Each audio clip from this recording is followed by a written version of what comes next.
in control of this agenda and they are trying to push forward. And I loved it, John, when you said, we need to hear your lived experience and not believe our own rhetoric of partnership. And if you have that willingness to engage with people who are critical around that, I think that's both rich, profound, and encouraging.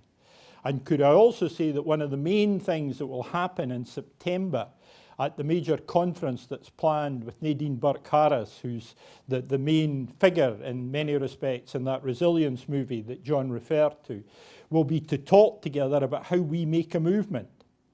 And the hope is, John, that as you resource the collaboratives, you do not neglect the collectives.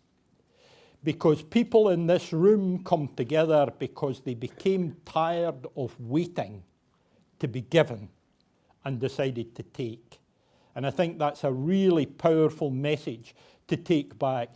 These people in this room don't need the Raising Attainment Challenge. They need Raising Attainment support and encouragement, because it's in the recognition of that challenge that they come together in days like this to give freely of their time as they do day and daily in their working context. And that's not a romantic vision, I think, of what the profession is.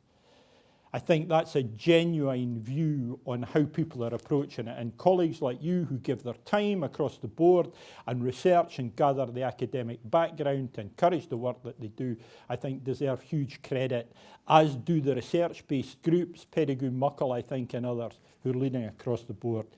And I think the other thing that goes around that is, can we please get over the constant feeling of painting on wet walls? Because ultimately what John did, what you did, John, when you spoke, was you re-described GIRFEC. And I think we need to be clear, if GIRFEC is still an agenda, then we need to start talking about it again. If we're talking about joint working and collective working, I think we need to ask the question, what happened to new community schools? You know, I think there are a whole range of areas where we've moved forward and stopped, and I think we create that sense of painting on wet walls.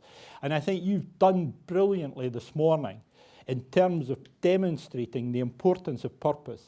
David Hargreaves' great quote, "Purpose is not simply a target that an organisation aims to achieve, it's an organisation's reason for being."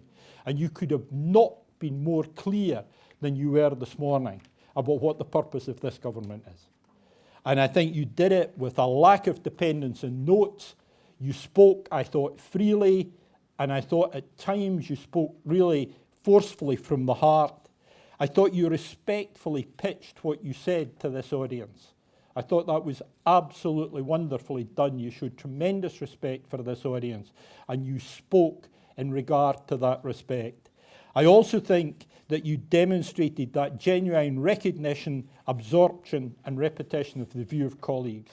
And it's to your credit that you were able to put into that presentation so much that you had collected and engaged with this morning. And I think that's so encouraging for this audience. Because as you said, these are people who want to work with you. We are people who share targets. We are people who share ambitions. We are people who want to remove constraints. And could I say, John, the constraints aren't just structural. The main constraints that drive conformity are assessment, accountability, capacity, and styles of leadership that are acceptable across the board. And unless we address these issues of assessment, accountability, those issues around capacity, we had time for teaching in the 1990s, we had business managers appointed across the country on the back of that. There are less now than there were then. And this is the point at which we're moving towards an empowerment agenda. But the best thing, John, is that when you spoke this morning and when you spoke of your passion and you spoke of your concern, I believed you. And I genuinely believed that at your heart and at the heart of this government, there is a genuine commitment to deliver an end to disadvantage across the country. And we will do our very best as a profession to close that poverty-related attainment gap. But we'll do it much better if we work a lot harder at closing the poverty gap. Let's not spend all of our time treating the symptoms rather. Let's make sure that we're treating the disease. And I welcome the clarity that you showed about the necessity for us to get together and to work together to do that. You're a man of clear and good intent. And I think you represent a government of clear and good intent and of overriding and overwhelming purpose. And if we can address, I think, some of our collective concerns, if we can address the support for the collective as well as the collaborative, and if we can recognise that learning doesn't start when we start learning. I think it was interesting that we do structured play, that gets them ready for the learning. Hopefully they were learning while they were playing. And I think we need to recognise that the total experience of the child is what will drive improvement. But there is absolutely no doubt that the man who will put a fair wind behind that as Education Secretary is John Swinney. John, it was a pleasure to listen to you this morning. It was encouraging to hear what you say, and it was encouraging to know that you not only speak well, but you listen with grace and beauty, and you demonstrate the recognition of what you've heard. Thank you so much for that. Thank you very much.